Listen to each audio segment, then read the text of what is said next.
जय भीम नमो बुद्धाय। दोस्तों आप ये पूरा वीडियो देखिए कि किस तरीके से बाबा साहेब डॉक्टर भीमराव अंबेडकर के अथक प्रयासों की वजह से आज महिलाएं और पुरुष दोनों ही खुश हैं। आप वीडियो को पूरा देखिए। हमारी पृथ्वी पर जीवन भले सदियों से रहा हो, पर इंसानों के इतिहास में एक पैटर्न हमेशा से देखने को मिला। पुरुषों का बोलबाला और महिलाओं को सीमित दायरे में रखना। आप आज ये जो थोड़ी सी आजादी पाई हैं, ये अभी कुछ सालों पहले ही मिली है, और इस आजादी में सबसे बड़ा योगदान एक इंसान का था।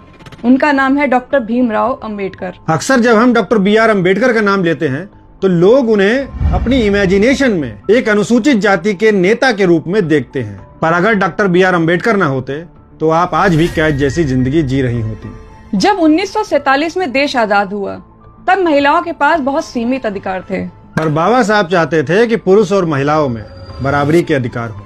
और ऐसा कोई अच्छा इंसान ही सोच सकता है जिसे प्रकृति से प्रेम हो, जिसके अंदर इंसानियत हो।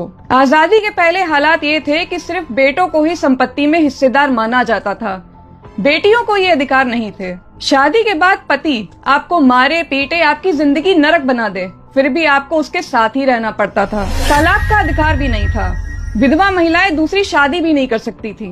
पर पुरुष एक पत्नी के रहते हुए भी और भी कर सकते थे, और पत्नी को ये झेलना पड़ता था क्योंकि उनके पास कानूनी अधिकार नहीं थे। यही सब बाबा साहब बदलना चाहते थे। इसीलिए उन्होंने नेहरू सरकार में हिंदू कोड बिल का मसौदा तैयार किया था, पर इस बिल का बहुत विरोध हुआ।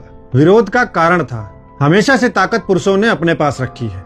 उन्हें डर था कि इस बिल से महिलाओं को संपत्ति में हिस्से का अधिकार मिल जाएगा, तलाक देने का भी अधिकार मिल जाएगा, पुरुष कई शादियां भी नहीं कर पाएंगे और विधवा महिलाएं भी दूसरी शादी कर पाएंगी। इस तरह से कई अधिकार महिलाओं को मिल जाएंगे। कुल मिलाकर अगर महिलाएं ना करना सीख गईं, तो पुरुषों का उन पर से कंट्रोल खत्म हो जाएगा। पर बाबा साहब अड़े थे इस बिल को पास करवाने में। ऐसा कई अध्ययनों से पता चला है कि नेहरू जी विरोध को देखते हुए डर रहे थे, इसीलिए इस बिल को टाल रहे थे। अब यहाँ कोई साधारण नेता होता तो क्या करता? वो सोचता, अरे छोड़ो, मुझे क्या, मैं तो देश का कानून मंत्री हूँ, मैं क्यों पंगा लूं। ज्यादातर लोग कुर्सी से चिपक जाते हैं। लेकिन बाबा साहब अलग ही मिट्टी के इंसान थे। उन्होंने इस बिल को अधिक समय तक टलने की वजह से मंत्री पद से इस्तीफा दे दिया। सोचिए, एक इंसान ने सिर्फ बदलाव के लिए इस देश का सबसे बड़ा पद त्याग दिया। भले ही वो बिल उस समय पास नहीं हुआ, लेकिन उनकी उस कुर्बानी और लगातार दबाव की वजह से आगे चलकर 1955-56 में उसी बिल को 4 टुकड़ों में लाया गया। और अगर आज देश की बेटियों के पास कानूनी अधिकार है और वो बराबरी का जीवन जी रही हैं, तो उन अधिकारों पर बाबा साहब के पद की कुर्बानी और उनकी जिद शामिल है।